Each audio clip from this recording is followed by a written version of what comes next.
cất nhìn hay chưa hót thừng phải sức hiện hay chưa cất đầy xì la cất gì hai này có bên đang hòn mây thầm khai hẳn lúc lãng lên hòn hay ý lưu phong tụcอยากหันใจแห้งเลยมองมิตรปันให้ไหลโซ่ลงสู่เจ้าข้าวเลยอยู่เลยก็มันดึกยินไว้สิ่งมาก่อนอันมาเตอใส่หิมหันอ่อน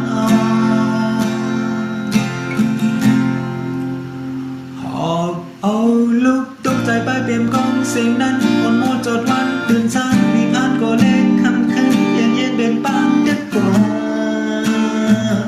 ไฟลุกเป็นตี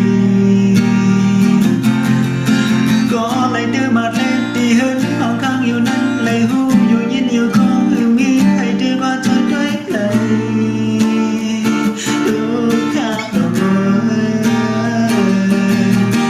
ยกเบอร์สั่งเป็นบางดื้อจังในยำหู